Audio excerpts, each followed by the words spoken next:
आहे. पण मी तुझा नव्हे, मी तुझा म्हणून इथं आलो नाही. मला आणलं गेलं आणि ते कोणी असेल तर सौमित्रावी आपल्या चाचवल्यानं फक्त योगा करून त्या अस्त्राची प्राप्ती त्यांना झाली. त्या अस्त्राच्या योगे करूनच त्यांनी केवळ आपल्याचं करून घेतलं आम्हाला. आणि या युद्धाप्रसंगी गंधर्व अस्त्राची प्रेरणा झाली आणि या शैलशू गंधर्वाला यावं लागलं. ते तुझ्यासाठी नव्हे हो, आजोबा त्यांच्यासाठी. रणांगणात नात्या गोत्याचा विचार करायचा नसतो. तेव्हा तुम्ही त्यांच्यासाठी जरी माझा एक वैरी म्हणून माझ्या मित्रासमोर उभे राहिला तरी त्याची जाणून पहिल्या वाक्यातच तुम्ही मला करून देत असाल तर ठीक. तुम्ही जर वैरी म्हणून माझ्या मित्रासमोर उभे असाल तर मी सुद्धा जसाच तसा आणि होसाच होसा या प्रत्युत्तरानुसार तुम्हाला प्रतिकार करायला तयार आहे. कारण माझे आजोबा माझ्या डोळ्यासमोर ज्यावेळी उभे राहिले त्यावेळी अपेक्षा वाढल्या, आकांक्षा मनात निर्माण झाल्या. पण आल्याला तुम्ही जर सांगत असाल मी तुझा नाही तर त्यांच्या वतीनं लढा. मी तुम्हाला आम्ही संभ्रमात कुणाला ठेवत नाही. तू म्हणालास नात्याबद्दलची जाणीव धडाधडात करायची नसते. आल्या आल्या आजोबाला ओळखलंच, नातं ओळखलं म्हणूनच नमस्कार केला. आता राहिला प्रश्न, मी आल्याला माझी बाजू स्पष्ट केली आणि यांच्या बाजूने आलो हे तुला सांगितलं. तू जरा उशीर केला. तू जर आधी बोलविलं असतं तर कदाचित तुझ्या बाजूने राहिलं. आता मी जर गंधर्व अस्त्राची प्रेरणा केली असती तर तुम्ही माझ्या बाजूला आला असता.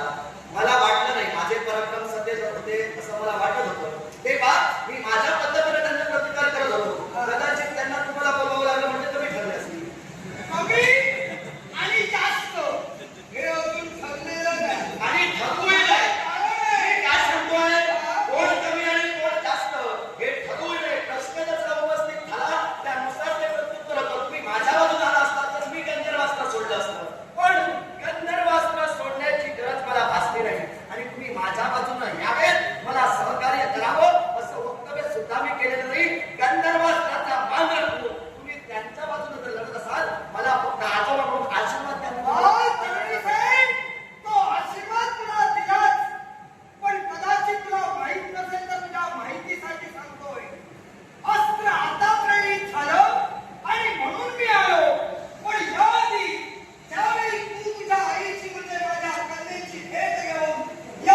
युद्ध मी थांबविलंय.